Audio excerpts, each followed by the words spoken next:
Under the starlit skies of a Caribbean paradise, a dream turned into a nightmare. In 2011, Yvonne Baldelli, a woman chasing love and a fresh start, arrived on this idyllic island with Brian Brimminger, a decorated former Marine. They promised each other a life of sun-soaked days and moonlit nights.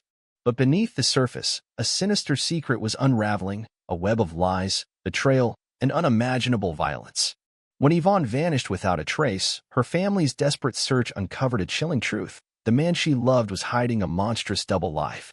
Tonight, we unravel the haunting mystery of Yvonne Baldelli's disappearance, a tale of deception, a relentless quest for justice, and a family's unbreakable bond. Welcome to Shadows of Devil's Island. The Yvonne Baldelli case, Shadows of Devil's Island. A dream born under the stars. In the warm September glow of 2011, Yvonne Baldelli, a 42-year-old Californian, stood on the edge of a new beginning. Life had dealt her heavy blows. A recent divorce and the loss of her management job at Procter & Gamble had left her searching for purpose.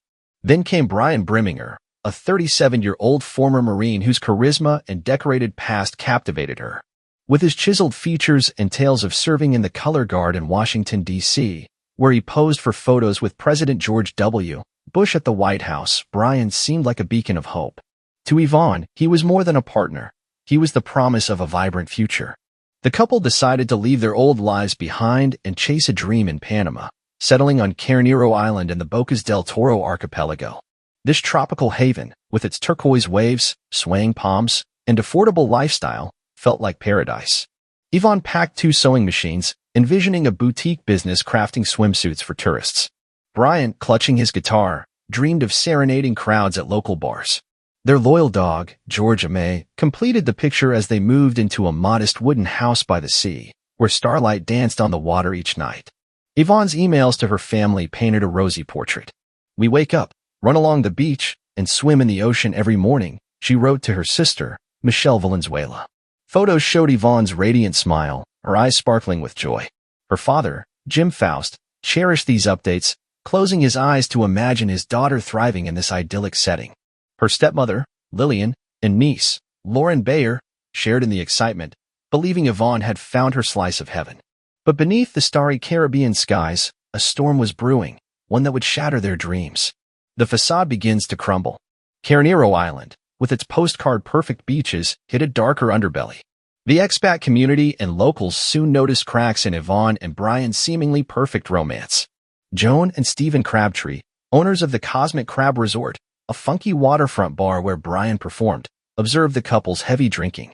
They were always laughing, but it was the alcohol, Joan said, her voice tinged with unease.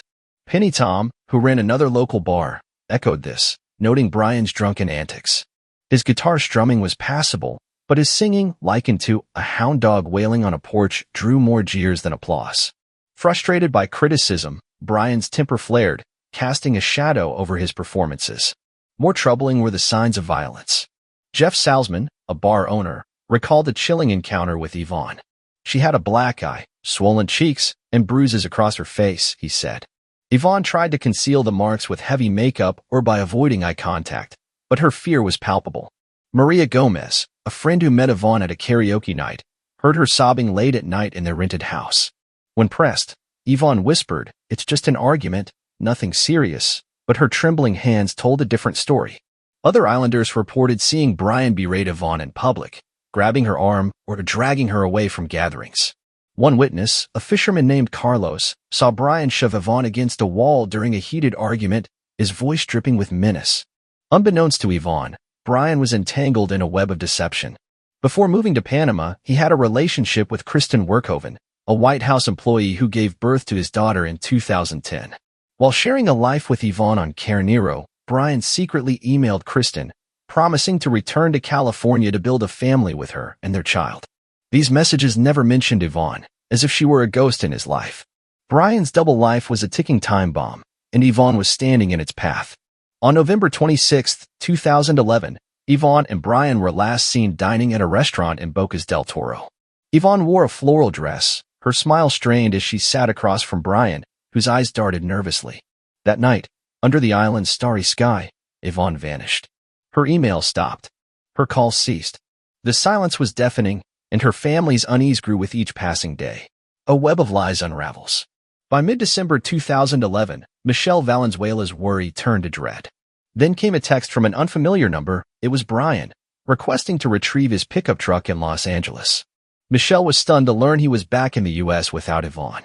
When pressed about her sister, Brian's voice was cold. They had fought, he said, after Yvonne learned he had a child with Kristen Werkhoven. Devastated, Yvonne, who couldn't have children due to a medical condition, allegedly left for Costa Rica with a man named Tony Gonzalez. Brian claimed she left a note. Going to Costa Rica with a man I've been talking to. Goodbye. Michelle's instincts screamed that something was wrong. Yvonne was inseparable from her family and treated Georgia May like a child. She would never vanish without a word, let alone abandon her dog. The revelation about Brian's child would have crushed Yvonne, who dreamed of motherhood, but fleeing to Costa Rica seemed out of character. Digging deeper, Michelle found an email supposedly from Yvonne, sent after her disappearance. Hey sis, Brian and I are done. I should have trusted my gut that he's a lying, cheating jerk. I'm heading to Costa Rica with a guy I met when we first got to Bocas. The words felt alien, lacking Yvonne's warmth and vibrancy. Suspicious, Michelle enlisted her tech-savvy cousin, Alex, to trace the email's IP address. The results were staggering. The Costa Rica email originated from Dana Point, California, where Brian now lived. An earlier email from Brian to Michelle shared the same IP address. The implication was clear. Brian had hacked Yvonne's email account and impersonated her to mislead the family. My heart sank, Michelle recalled. I knew something terrible had happened to my sister. Michelle contacted the FBI, and Special Agent Andrew Masters, a veteran investigator with a knack for unraveling complex cases, took charge. Masters reached out to the U.S. Embassy in Panama, confirming there were no records of Yvonne leaving Panama or entering Costa Rica. Meanwhile, Yvonne's family, Jim, Lillian, Michelle, and Lauren, flew to Panama, their hearts heavy but their resolve unbreakable. They were determined to find Yvonne, no matter the cost. Descent into Devil's Island. In Panama, the family joined forces with Don Winter, a former U.S. intelligence officer whose reputation for solving crimes in the region was legendary. Having helped convict 3 serial killers, Winter was the go-to figure for Americans in distress. He called Carenero Devil's Island, a place where beauty masked horror. The chances of Yvonne being alive and gallivanting in Costa Rica are virtually nil, he said, his voice firm. The search was grueling. The family trekked through dense jungles, where mosquitoes swarmed, spiders dangled from vines, and snakes slithered in the underbrush. They waded through rancid swamps, the stench clinging to their clothes. I want to find Yvonne, but do I want to see her in this hell? Michelle wondered, her voice breaking as tears fell. They uncovered a purse, a medicine bottle, and a suspicious sinkhole, but each discovery led to a dead end. Lauren, barely 20, clutched a photo of her aunt, whispering, "This was her paradise. Now it's a graveyard." Winter orchestrated a press conference with Panamanian police, a bold move to pressure authorities and rally public support. The family faced a sea of cameras, their voices trembling. "We're trapped in a living nightmare. If you know anything about Yvonne, please come forward." The event sent ripples worldwide, and Panama's police declared Yvonne a victim of foul play, naming Brian Brimminger the prime suspect. The announcement was a turning point, thrusting the case into the global spotlight. Witnesses began to surface, their stories chilling. A bartender recalled Brian's violent outbursts, once seeing him slap Yvonne during a drunken argument. A local fisherman, Carlos, described Brian brandishing a machete, threatening Yvonne with a sinister grin. "She'll never leave this island." Another islander, Anna, saw Yvonne with fresh bruises, her eyes hollow with despair. These accounts revealed a Brian far removed from the honorable Marine, a man consumed by control and rage. Whispers from the grave. Back in the U.S., the FBI tightened its grip on Brian. In January 2012, Special Agent Masters and his team visited Brian's condo in Dana Point, California. Brian welcomed them with a forced smile, but his eyes betrayed unease. During a tense 4-hour interview, Masters spotted a white Sony VAIO laptop on the dining table, Yvonne's laptop, which she had taken to Panama. Brian's story unraveled as he fumbled, first claiming Yvonne took it, then insisting it never left the U.S. Masters seized the laptop, and forensic analysis revealed horrifying clues. A selfie Yvonne took 2 weeks before her disappearance showed a black eye and swollen cheek, her expression haunted. From beyond the grave, Yvonne told her story, Masters said, his voice heavy. The laptop's search history showed Brian researching how to remove blood from a mattress on November 27, 2011, hours after Yvonne vanished. ATM footage from Costa Rica captured Brian withdrawing cash from Yvonne's account in early December, a calculated move to suggest she was alive. A breakthrough came from Brian's Facebook page, where he advertised a machete for sale with a chilling caption, "Only used it to chop up one stripper, so it's practically new." The FBI tracked the buyer in Panama and recovered the weapon. Forensic tests found Yvonne's blood and DNA under the handle, confirming it was used to dismember her. "When I held that machete, I felt the weight of her suffering," Masters said, his jaw clenched. The investigation uncovered another grim detail. Brian had killed Georgia May, Yvonne's beloved dog. Yvonne would never leave Georgia, Winter explained.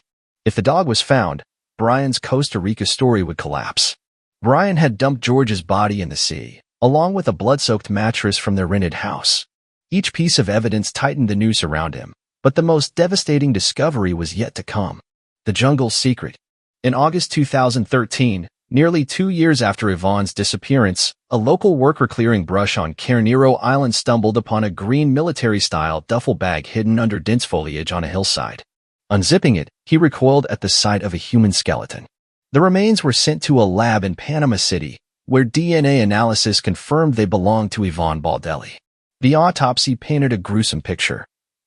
Yvonne had been stabbed at least twice in the back, her body dismembered with the machete, and her remains stuffed into the bag, discarded just 300 meters from the house she shared with Brian.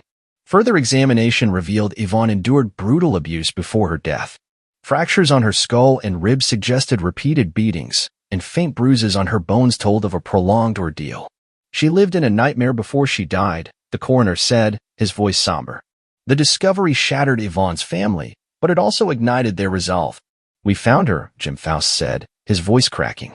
"Now we'll make him pay." Tragedy struck again as the family grappled with loss. Michelle Valenzuela, the fierce advocate for her sister, was diagnosed with terminal cancer in early 2014. With only weeks to live, she summoned her strength for a final act of love. In September 2014, Michelle testified in a deposition, facing Brian across the courtroom. "He's a murderer," she declared, her eyes locked on his. "He stole my sister from us." Exhausted, she collapsed after the testimony and passed away days later. "Michelle was our warrior," Lillian said, tears streaming. "She fought until the end." The reckoning. The case faced legal hurdles, as Panama's laws complicated prosecuting a crime committed on its soil. But in 2015, after relentless diplomatic efforts, Panama agreed to let Brian be tried in the U.S. for murder. Represented by Assistant U.S. Attorneys Shane Harrigan and Mark Conover, the prosecution built an airtight case. Initially, Brian pleaded not guilty, clinging to his story that Yvonne had fled. But in February 2016, overwhelmed by evidence, particularly Yvonne's blood and DNA on the machete, he pleaded guilty to second-degree murder. In his confession, Brian admitted to stabbing Yvonne in the back during a heated argument on November 26, 2011, after she confronted him about his child with Kristen. He described dismembering her with the machete, stuffing her remains into a duffel bag, and dumping it in the jungle. He confessed to destroying evidence, disposing of the bloodied mattress, killing Georgia May, and forging Yvonne's emails to deceive her family. "I thought I could outsmart everyone," he said, his voice devoid of remorse. On May 25, 2016, in a San Diego federal courtroom, Judge Jeffrey T. Miller sentenced Brian to 26 years in prison. Calling the crime exceptionally cruel and depraved, Miller noted Brian's military service as a mitigating factor, sparing him a life sentence. Brian offered an apology to Yvonne's family, claiming he was haunted by regret. The family dismissed it as hollow. "Evil has a face, and it's his," Emma, Yvonne's mother, said, her voice resolute. The family found a measure of peace when Yvonne's remains were returned to the U.S. in late 2016 and laid to rest at sea, a place she loved. "She's not lost in a swamp or the ocean's depths," Jim said, his voice soft. "She's home, where the waves carry her spirit." Echoes of a lost dream. The Yvonne Baldelli case is a heart-rending saga of love, betrayal, and resilience. Michelle Valenzuela, facing her own mortality, became a beacon of courage, ensuring her sister's story was told. Dawn Winter, the FBI, and Panamanian authorities worked tirelessly to unravel Brian's lies. This case wasn't just about justice, Agent Masters reflected. It was about honoring a woman who deserved better. Lingering questions haunt the family. Why did Brian kill Yvonne? They shared no legal ties or assets. He could have left. He feared her strength, Winter speculated. She could have exposed him as a fraud. Shockingly, Kristen Werkhoven, Brian's wife, remains loyal, visiting him in prison despite his confessed atrocities. She's another victim of his manipulation, Jim said, shaking his head. Brian is incarcerated in a California federal prison, eligible for release in 2037. The case underscores the perils of toxic relationships and the power of intuition. Yvonne's heart was too trusting, Lillian said, her voice breaking. If she'd listened to her doubts, she might still be here. Under the stars of Carenero, Yvonne once dreamed of a life filled with love. Though that dream was stolen, her legacy endures through her family's unwavering fight. Their story reminds us that even in the darkest shadows, the pursuit of truth can illuminate the path to justice.